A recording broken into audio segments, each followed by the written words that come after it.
In this video, I headed to Panama's Caribbean coast after diving Coiba National Park on the Pacific side. Definitely check that video out if you haven't seen it already.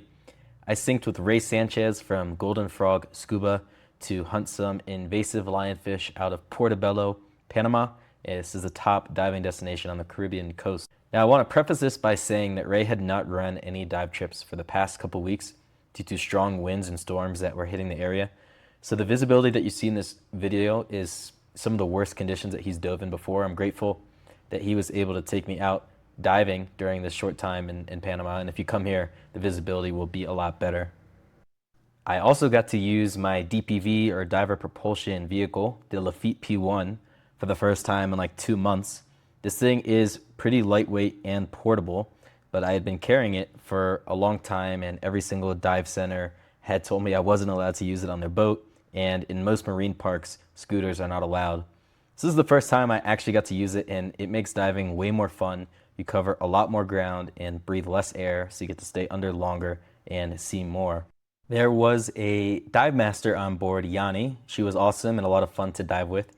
She carried the pole spears for the lionfish as well as the zookeeper to store them afterwards. If you'd like to hunt lionfish yourself, I have a blog article linked in the description of this video that covers everything you need to know about them. And let's talk a little bit about why we hunt lionfish. While they're very beautiful fish, they're not native to the Atlantic and Caribbean oceans. It's thought that people in the aquarium hobby released them into oceans in the 1980s, where since then their populations have gone out of control. Lionfish reproduce like crazy, laying up to 2 million eggs per year, and they eat a lot of fish, sometimes 20 in just 30 minutes. They have no natural predators in these oceans, well, until now, humans. They're delicious to eat, and you could catch dinner while also saving the reefs. It's a fun time. Now, it's a common misconception that they are poisonous, meaning that you would be unable to eat them. This is not true. They're actually just venomous, meaning that if their spines were to impale you, pressure will cause venom to be injected. So you wouldn't even get sick if you were to lick one of these spines. It would have to be from being impaled. This actually happened to me in November of 2024 in my right thumb. I'll put on screen what happened to my hand. Can you guess which one I got stung in? Here, Rey was pointing out to me a nurse shark that was hiding under a shipwreck or some rubble. You can see its tail.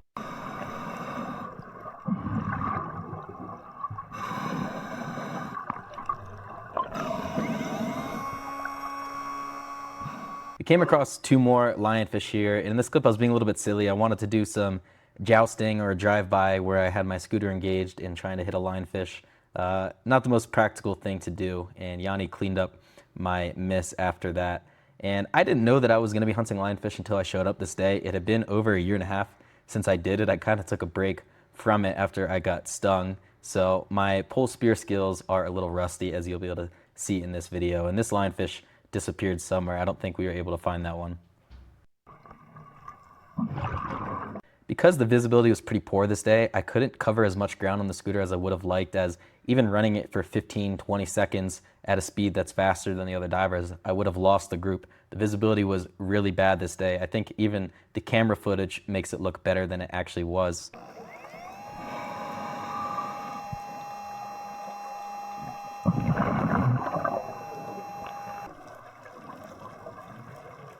Here we came across 2 more lionfish, and I asked Yanni again for a pole spear to hunt them. I was letting her know that 2 were in the area. And this one I think was actually pretty good technique. If you can get a headshot on them, they are pretty much immobilized and killed instantly, so they don't squirm off of the spear at all. If you take a look at the device or container that Yanni's holding, it's called a zookeeper. It's designed to have a one-way entry system so that you can get the lionfish off your pole spear without touching them and store them with you for the entirety of the dive without getting stung. Because you want to get the lionfish off of the pole spear easily, this specific pole spear and many others doesn't really have strong barbs on it that you would traditionally see on a spear gun, and this can cause things like this to happen. You can see I got this one pretty good, and it just tore off because the barbs are really small. I managed to poke him one other time, but unfortunately I could not get this guy out of the reefs, and I do think that he's probably dead. He was killed, but none of us got to eat him for dinner, unfortunately.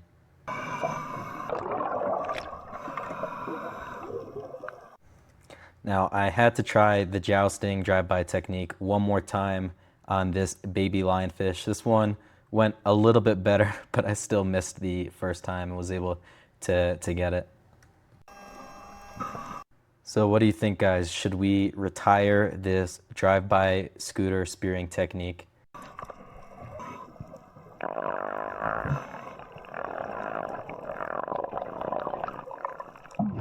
Now, this was nearing the end of the first dive. I took this opportunity to use my scooter and do a little bit of exploring around this giant rock. It was covered in life. You can see a black grouper swimming pretty quickly down there.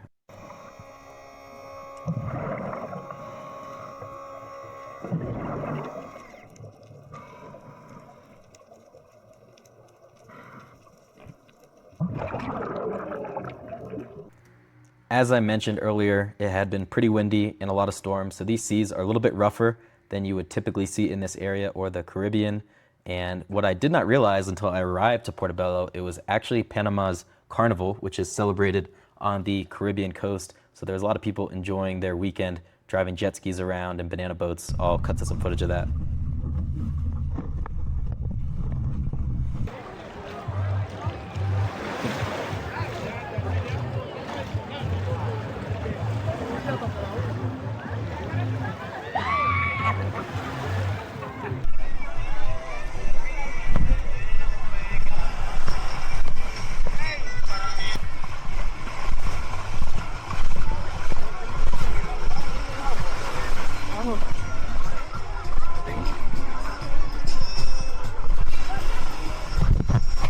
We got the lionfish hunting duo right here.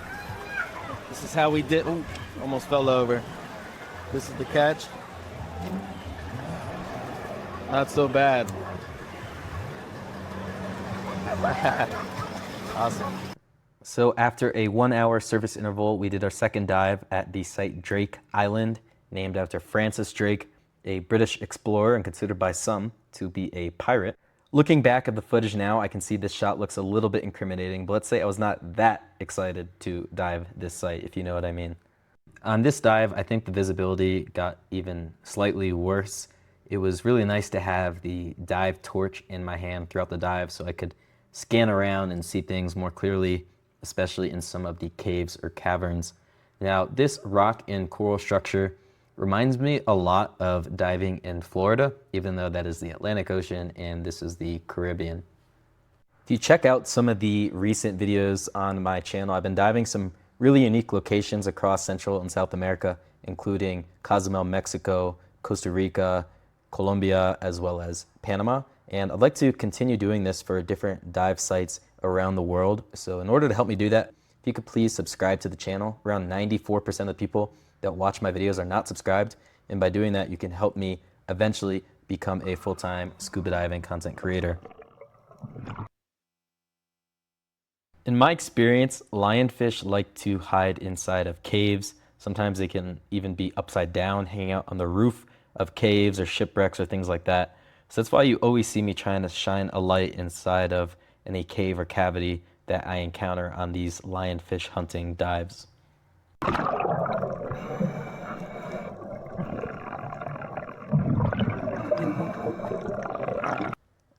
My dive computer has the water temperature on both these dives between 80 and 82 degrees. I was wearing a 3mm short wetsuit. I think you could get away with a rash guard if you're not that sensitive to the cold, but overall, Caribbean waters are going to be warm.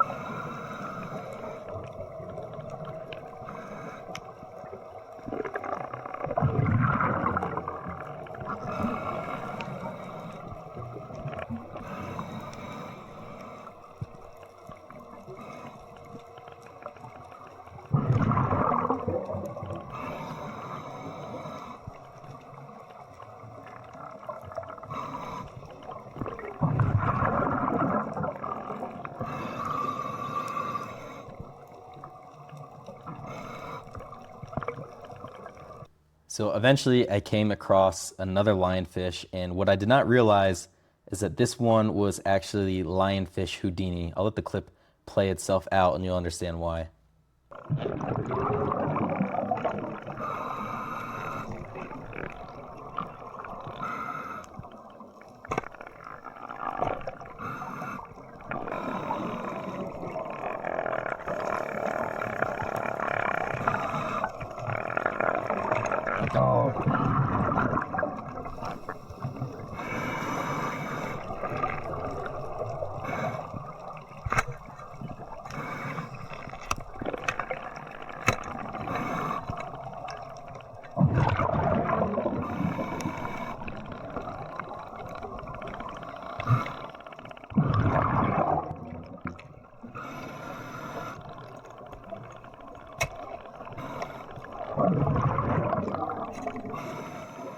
Looking back, I think if I would have inserted the pole spear into the zookeeper in a straight line rather than at an angle, this wouldn't have happened.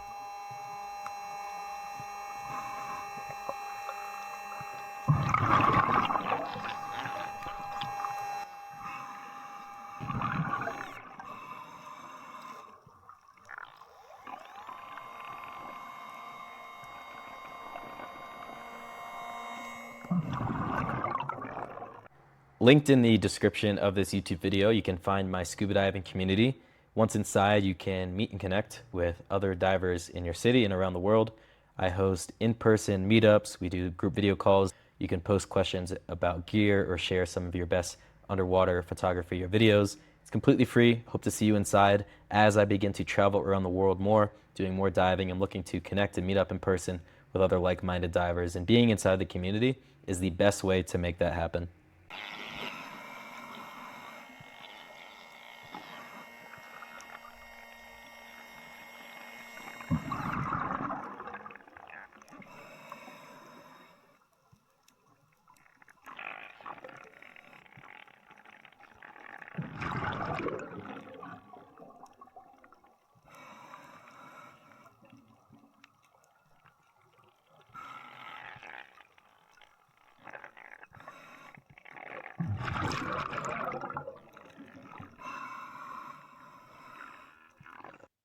At the beginning of the video, you see me pass my Lafitte P1 scooter to a dive buddy so that I could maneuver the pole spear with both hands. A little bit later into the dive, I clipped the scooter to my BCD using a double-ended snap and a D-ring. And actually, anytime I wanted to use it, I kept it engaged with the double-ended snap, but the leash or lanyard that it was on allowed me to hold it up enough in front of me, but it was still always connected to my body because it's an expensive device and not something that you want to lose underwater.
So yet another lionfish failure. Like I said, it had been a while. I need to work on my technique. Luckily, Yanni was able to find where the lionfish exited from in that cave and secure it herself. It was a pretty big one.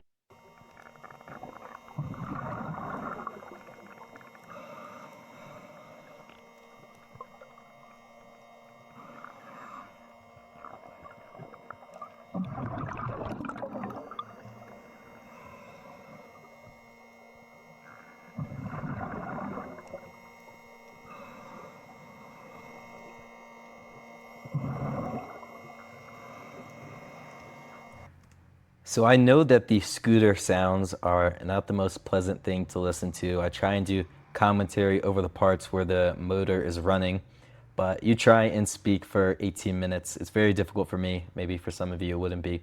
But let me know what you prefer. Should I let the scooter motor run? Should I lower the volume on the clip so you can hear it, but it's not as loud? I could put music, but I don't really like that. One other idea is I could overlay like natural diving, breathing sounds on top, even though it's not the actual sounds in that moment. But if you can leave a comment what you think the best option is in these cases, it would be great. In this clip, I had the Lionfish P1 running at the maximum speed. It is the Gear or Speed S. This is only available to you if you have the extended large battery for the Lionfish P1. This was my first time using that. It goes much quicker, and because of the extended battery, you don't have to worry about draining it. I used the scooter for a lot of these dives, and we're finishing up on the second one, and it's still 3 out of 5 bars. If you want to purchase the Lionfish P1, I'll have it linked in the description of this video. You can also use the discount code DMAustin, short for Divemaster Austin. I think you get 10% off or something like that. These things are a lot of fun.